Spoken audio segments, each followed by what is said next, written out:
ស្វាគមន៍អ្នកក៏និយមគ្រប់គ្រងគ្រប់បកទាំងអស់គ្នាសាជាថ្មីម្ដងទៀតមកកាន់វីដេអូសម្រាប់រឿងក្របដណ្ដប់ឋានសួគ៌ភាគទី93ដែលជាភាគបន្តរបស់យើងសាច់រឿងចាប់ផ្ដើមឡើងដោយ Jefan ទទួលបានអាវុធមកពីអ្នកវឹកហាត់មុនអាណាចក្រឈិនទៅទៀតបែបនេះគាត់ក៏គិតហើយថាអ្នកណាកាន់នៅរំពាត់ឈើមួយហ្នឹងស្របគ្នាក៏ស្រាប់តែមានលបឿនមួយដ៏លឿន Jefan សួរហើយថាតើជានរណាទៅស្រែកឲ្យគេចេញមកតែលបឿនដែលពោពេញទៅដោយចំហាយអាប់មួយនោះមិនព្រមបង្ហាញខ្លួននោះទេ Jefan ចាប់ផ្ដើមប្រុងប្រយ័ត្នភ្លាមនោះមើលទៅវាហាក់បីដូចជាសត្វចម្លែកអ្វីមួយយ៉ាងដែលកំពុងតែជ្រែកដែល Jefan ដកថយយកឲ្យឡងបន្តិចតែវាក៏នៅតែបន្តប្រតិសិនជុំវិញបណ្ដាលឲ្យខ្សែចាប់ផ្ដើមគួយតែ Jefan និយាយហើយថាស្នៀតអត់បានការដូច្នេះអាចឆ្កែចង្រៃឯងចង់ធ្វើអីទៅក្នុងពេលនោះហៃហងក៏បានលោតចូលមកប្រាប់ថាតាំងពីឃើញលើកដំបូងវត្ថុទិព្វនេះគឺមានវាសនាជាមួយយើងហើយវៃហាក់ចូលមកដណ្ដើមស៊ីមើលរំពាត់ទៅហើយបន្តិចក្រោយមកហៃហងក៏បានស្រែកថាតើវាគឺជាអ្វីទៅហេតុអ្វីបានជាគេឈឺខ្លាំងម្ល៉េះរំពាត់នេះផងដែរគឺវាយផ្នែកខាងវិញ្ញាណឬក៏ជាមនសិការអាទិទេព Jefan ក្រោយពីឃើញដូច្នេះចាប់ផ្ដើមសម្លឹងមើលទៅកាន់រំពាត់នេះសាជាថ្មីក៏ព្រោះថាវាអាចវាយសម្បីតែមនសិការអាទិទេពចាប់ផ្ដើមគិតអំពីមុននៅសម័យកាលឈិនរាយហៃហងមិនជឿថាខ្សែតៃឈើនេះអាចធ្វើការវិប្រហារមនសិការអាទិទេពរបស់គេបានឡើយដូច្នេះហើយក៏បានហក់ចូលទៅម្ដងទៀតហាមាត់ឡើងធំជង្គង់ស្រួយតែពេលនោះ Jefan ក៏បានភ្ញាច់ម្ដងទៀតទៅហើយជាលទ្ធផលដូចជាអ្វីដែលអ្នកក្លាហានទាំងអស់គ្នាបានឃើញ Jefan សម្លឹងមើលទៅកាន់ខ្សែតៃនោះសួរហើយថាក្រែងមនសិការអាទិទេពរបស់ឯងខ្លាំងណាស់មែនទេបើសិនជាឯងខ្លាំងហក់ចូលមកទៀតមកហៃហងខឹងយ៉ាងខ្លាំងថាអត់ចង្រៃឯងចង់ឲ្យលបងឯងខឹងមែននេះមកចិត្តខូចមែនតើឲ្យ Jefan បោះនៅខ្សែតៃរញ៉េរញ៉ៃនឹងចោលទៅ Jefan បានសួរថាគ្រាន់តែប៉ុណ្្នឹងខ្លាចទៅហើយតែប្រឈមមុខជាមួយនឹងមេគានៃអត្រិកម្ពុជាយ៉ាងម៉េចទៅហើយ Jefan ពេលនេះគឺនៅតែចង់ដឹងអំពីធម្មពលនៃខ្សែតៃនេះអញ្ចឹងចង់រកនៅអ្នកសាកល្បងឃើញ Jefan ចង្អុលបែបនេះហើយហងរអ៊ូហើយថាកុំចង្អុលនៅខ្សែតៃរញ៉េរញ៉ៃនេះដាក់មុខយើងឲ្យសោះវិញហើយ Jefan ក៏យល់ហើយថាតាមពិតទៅនៅទីនេះក្បួនត្រូវបានបំបាយក៏ដោយសារតែគាត់បានដកចេញនៅរំពាត់មួយនឹងហើយហងបានប្រាប់ថាទូហ្វៃទៅចាក់ចេញទៅក៏ប្រហែលជាគេបានប្រទះទៅនឹងអ្វីមួយយ៉ាងឲ្យប្រញាប់ទៅតាម Jefan សម្លឹងទៅខាងក្រោមងើយឆ្ងល់ថាតើនោះគឺជាអ្វីទៅក្រឡេកទៅមើលយើងក៏ស្រាប់តែបានឃើញមនុស្សដែលកំពុងតែអូសនៅច្រវាក់ធំម្នាក់មួយខ្សែនៅខាងក្រោយក៏ជារទេះដូចជាទូកមួយដែលគេបានដឹកនៅប្រភពចំនួនយ៉ាងច្រើនមនុស្សនៅខាងក្រោមអូសចង់ដាច់ខ្យល់ហើយរីឯពួកគេដែលនៅខាងលើអង្គុយសប្បាយផឹកតែធម្មតាពួកគេក៏បានប្រាប់ហើយថាគឺគ្មាននៅកម្លាំងសេះសល់ទៀតនោះទ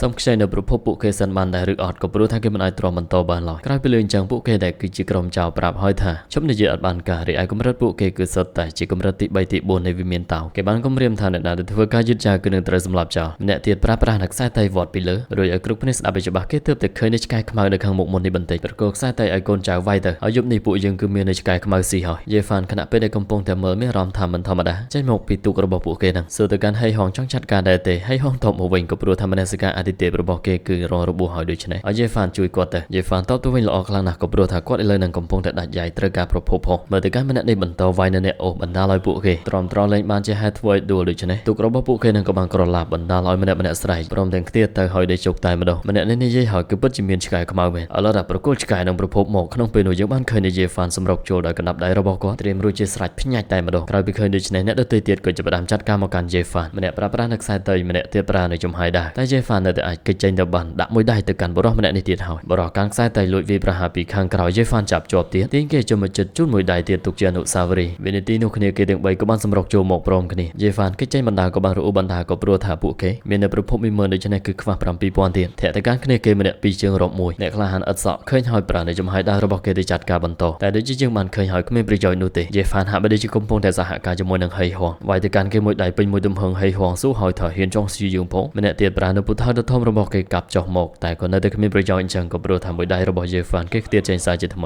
រួចរាល់ហើយហៃហងបានហើយ Jefan ឲ្យទៅមើលទៅក៏ព្រោះថានេះនៅមានម្នាក់ទៀតដែលចូលទៅខណៈពេលដែលហៃហងព្យាយាមកាយ Jefan លើកឡើងឃើញថាមានមនុស្សម្នាក់មែនខណៈពេលដែលពិនិត្យមើលហៃហងដឹងថាគេគឺមាននៅកម្រិតទី5នៃវិមានតោហើយអ្វីបានជាមើលទៅដូចជាមនុស្សធម្មតាអញ្ចឹងបរិះម្នាក់នឹងឈ្មោះរបស់គេគឺជាស៊ឺយន់ប្រាប់ថាគេប្រតិកម្មវិជាគុណខណៈពេលដែលវឹកហាត់ធ្វើឲ្យពួកលោកសោយចំអកហើយ Jefan លើបែបនេះក៏បានប្រាប់ថាអញ្ចឹងគឺងាយស្រួលដោះស្រាយនោះទេលោកគឺគ្រាន់តែធ្វើអតិឃាតតែស៊ឺយន់ក៏បានតបទៅវិញព្រមមុននេះបន្តិចឮថា Jefan ត្រូវការនៅប្រភពគេដឹងនៅកន្លែងដែលមាននៅប្រភពច្រើនដូច្នេះ Jefan ក៏បានសួរបញ្ជាព្រមទាំងនិយាយផងដែរថាតើលោកកំពុងតែព្យាយាមបោកយើងមែននេះដើម្បីឲ្យចូលអន្ទាក់រួចហើយចាត់ការពួយជើងបោះនៅទូកនេះចេញទៅបណ្ដាលឲ្យគេផិតភ័យយ៉ាងខ្លាំងហើយ Jefan ថាគឺជាលោកម្ចាស់តូចគេមិនបានកុហកនោះឡើយគេគឺពិតជាដឹងនៅកន្លែងដែលផ្ទុកនៅប្រភពមែនថែមទាំងហ៊ានធានាទៀតថាវាគឺពិតជាសុវត្ថិភាពហើយហងប្រាប់កុំឲ្យ Jefan ស្ដាប់គេមើលទៅគេហាក់បីដូចជាមិនមែនជាមនុស្សស្មោះត្រង់នោះឡើយគឺគ្រាន់តែសម្លាប់គេចោលតែម្ដងទៅស៊ឺយន់ក៏បានរអ៊ូហើយថាចុំអាចឆ្កែរបស់យោនេះនិយាយស្អីចឹងវៃក៏ដូចជាប្រាប់ទៀតថាគេក៏បានដឹងពីទីតាំងនៃប្រភពអាទិទេពមួយកន្លែងហើយហងពិនិត្យគេចុះឡើងសួរបញ្ជាក់រួចក៏បានសោយតែម្ដងមកដូចជាឯងនឹងក៏ដឹងអំពីប្រភពអាទិទេពដែលធ្វើឲ្យឆ្កែសោយឲ្យវៃក៏ប្រាប់យើងថាប្រភពអាទិទេពគឺនៅក្នុងតំបន់រ៉ែបុរាណដំបូងឲ្យសោះ បានឃើញហេហួងសោចរហូតដល់នោះដែលស៊ីយួនខឹងយ៉ាងខ្លាំងរហូតថាសម្បត្តិត្រឹមឆ្កែសោបែជាហ៊ានមើលស្រាប់មនុស្សប្រាប់ថាគេមាននៅស្នាមដោយសារតែប្រភពអាទិទេពយេហ្វានក៏បានពិនិត្យមើលហើយហួងក្រោកមកនិយាយទៀតហើយថាឯងមើលទៅដូចជាគ្មានអាជីពតរសោះហើយវ៉ៃសម្បីតែថ្នាំនៅលើស្នាមរបស់ឯងនឹងក៏វារលាយអស់ដែរប្រាប់ទៅកាន់យេហ្វានឥឡូវដែរកុំជឿលើការកុហករបស់វាឯងប្រញាប់ចាត់ការចោលហើយអង្គចាក់ចេញធូវៃកំពុងរងចាំពួកយើងយេហ្វានប្រាប់ថាអញ្ចឹងយើងប្រកូលនៅមនុស្សម្នាក់នេះឲ្យតែឯងចោលហើយហួងចាប់ផ្ដើមត្រៀមនៅជង្គង់ស៊ីយួនពេលនោះគេស្គាល់ធូវៃដឹងថាជាចៅប្រុសរបស់ធូធានប្រាប់ថាចាំតិចគេចង់ជួបជាមួយនឹងធូវៃក៏ព្រោះថាពួកគេគឺជាបងប្អូនយេហ្វានក្រោយពីលឺអញ្ចឹងមានន័យថាឥឡូវឯងអាចរស់បានហើយសាច់រឿងកាត់ទៅដល់ធូវៃដែលកំពុងតែនៅក្នុងទីតាំងមួយព្រមទាំងមនុស្សម្នាក់ប្រាប់ហើយថាចៅប្លន់ពិតជាកាយសាហាវខ្លាំងណាស់យកល្អគួរតែត្រឡប់ទៅផ្ទះវិញដើម្បីគិតរកនៅផែនការធូវៃខណៈពេលដែលដកដង្ហើមធំបានលឺនៅសំឡេងរបស់យេហ្វានលបងឲ្យរត់លេងមកដល់ទីនេះមែនទេធូវៃដើរទៅរកថាលបងកំពុងមនុស្សនៅទីបំផុតបង្ហាញខ្លួនហើយយេហ្វានក៏សួរថាហេតុអ្វីបានជាគេប្រញាប់មកទីនេះខ្លាំងម្ល៉េះធូវៃបានប្រាប់ថាចៅប្លន់នៅទីនេះគឺពិតជាមានខ្លាំងណាស់ហើយចៃដន្យគាត់កំពុងតែដាច់យ៉ៃហើយប្រកាសណាស់ពួកយើងគឺកំចាត់វាដើម្បីមនុស្សផងដែរយេហ្វានសោយរួចក៏បានបញ្ជូននៅស៊ីយួនព្រមទាំងសួរថាតើស្គាល់ម្នាក់នេះដែរទេគេបានសម្លឹងទៅកាន់ធូវៃ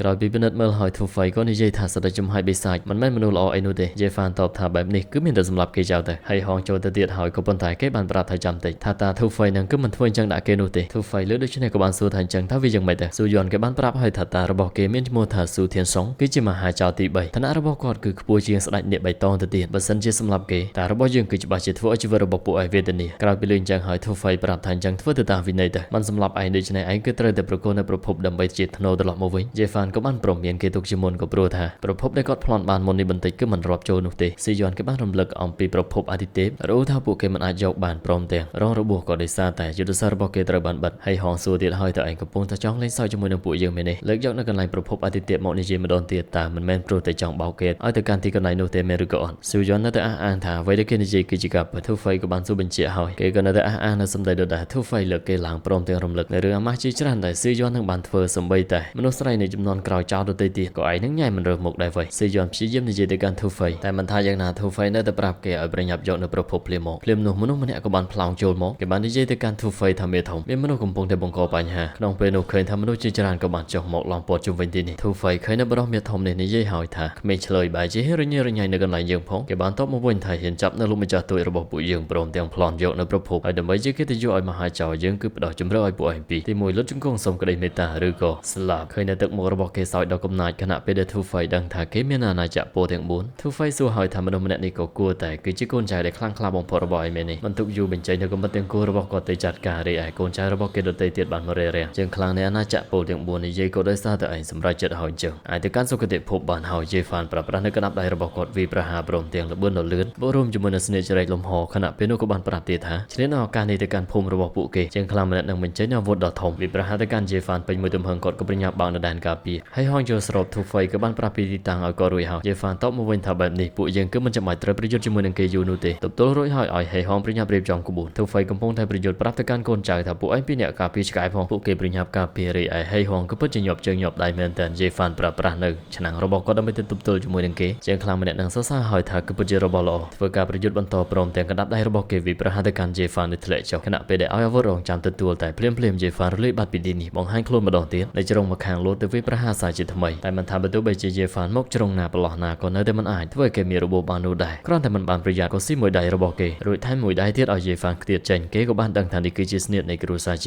ីគឺពិតជាត្រូវបានអ្នកក្រៅលួចបានមែនលើកនៅវត្តរបស់គេម្ដងទៀតរៀបរាប់យ៉ាងហោចណាស់គេក៏មាននៅទំនាក់ទំនងល្អជាមួយនឹងប្រតិយាយជីហួយកំចាត់ឯងចោលក៏មានន័យថាជួយពួកគេដោះស្រាយបញ្ហាដែរយេហ្វានខណៈពេលដែលកំពុងតែកិច្ចបណ្ដាសួរបណ្ដាថាតើឯងក៏ជាម្នាក់នៃគូកំណាត់ចិត្តរបស់ជីហួយដែរមែនអត់ហើយបើយើងមើលទៅកាន់អាវុធរបស់គេមួយបានប្រែទៅជា4បន្តដេញតាមស្រ័យទៅកាន់យេហ្វានថារកងាប់ហើយយេហ្វានកិច្ចបណ្ដាក៏ដូចជាប្រាប់ឲ្យហេហងគឺត្រូវតែប្រញាប់ឡើងកំឡុងពេលដែលហេហងកំពុងតែបង្កើតក្បួនស៊ីយួនគេមើលដឹងថាយេហ្វាននឹងគ្នាមិនមែនចង់ចាក់ចែងនោះទេតែចង់ទៅភូមិរបស់ពួកគេតែម្ដងដូច្នេះគ្មានជំរឿអ្វីផ្សេងទៀតនោះទេគឺមានតែប្រើប្រាស់នៅត្រាប្រភពអាទិទេពដើម្បីបញ្ឈប់ពួកឯងក៏ប៉ុន្តែពួកឯងគឺត្រូវតែទទួលខុសត្រូវនៅការបែកបាក់ហើយហងក្រៅពីបានឃើញនៅត្បូងប្រភពនៅលើដៃរបស់គេប្រញាប់សួរថាតើឯងបានប្រភពអាទិទេពនេះមកពីណាទៅសរុបគ្នាយេហ្វានក៏បានស៊ីមួយដៃរបស់គេខ្ទាតចេញគាត់ក៏បានគិតក៏ព្រោះថាប្រភពអាទិទេពចំនួន4គឺត្រូវបានឃុំហើយវាក៏មិនមែនជាស្នៀតដែល មកពីបុព្វបុរសចង់លិនដែរអាចថាមានមនុស្សផ្សេងទៀតដែរមិនមែនជាចំនួនក្រោយនៃគ្រូប្រភពអាទិទេពព្រមទាំងចេះដែលស្នៀតប្រភពអាទិទេពកំពូលយេហ្វានក៏បានស្រែកថាឲ្យរត់ភ្លាមទៅខ្លួនគាត់នឹងក៏ប្រញាប់គេចចេញពីអាវុធហើយហងខណៈពេលដែលញាប់ដៃញាប់ជើងក៏ត្រូវបានស៊ីយ៉នគេបោះនៅប្រភពអាទិទេពចូលមកដូច្នេះគឺមានតែហក់ទៅខំតែមិនបានទៀតជាហេតុធ្វើឲ្យផ្ទុះពីពេញនឹងយេហ្វានគេចរួចទៅហើយដឹងថា Vivo ព្រមទាំងប្រញាប់បកក្រោយទូហ្វៃនេះវិញក៏ត្រូវបានអ្នកទាំងពីរ VA ធ្លាក់ចុះមកកូនចៅរបស់គាត់ចង់ជួយក៏ប៉ុន្តែមិនមែនជាដៃគូនៃខៀវខ្លាំងទាំង3នោះឡើយទូហ្វៃក៏បានសួរឲ្យមិនបានជាឯងខំនៅប្រភពអាទិទេពក្នុងខ្លួនចឹងគេបានប្រាប់នៅពេលដែលកំពុងតែស្វែងរកនៅប្រភពអាទិទេពក៏បានជួបនៅគ្រូដ៏ពូកែម្នាក់រីឯស្នៀតប្រភពរបស់គេគឺពិតជាអស្ចារ្យថែមទាំងអាចឲ្យគេធ្វើការខំនៅប្រភពអាទិទេពនៅក្នុងខ្លួនដើម្បីបិទនៅយុទ្ធសាស្ត្រទៀតផងព្រមទាំងមកម៉ៃចូលមកកាន់ណាចក្រពលទាំង4យេហ្វានក៏បានមកជិតទូហ្វៃខណៈពេលដែលពួកគេក៏បានមកជួបជុំគ្នាដែរស៊ីយ៉ននិយាយឲ្យថាឲ្យទុកនៅមនុស្សដែលមានឆ្នាំលុតជង្គង់ឲ្យអាចចាក់ចេញទៅបានឲ្យយើងមើលទៅកាន់ដៃរបស់ស៊ីយ៉នហ្នឹងមកខាងទៀតគឺមិនមែនជាដៃពិតនោះឡើយកូនចៅបានប្រាប់ថាទេសកលនៅក្នុងភូមិរបស់ពួកគេឥឡូវហ្នឹងគឺកើនឡើងទៅដល់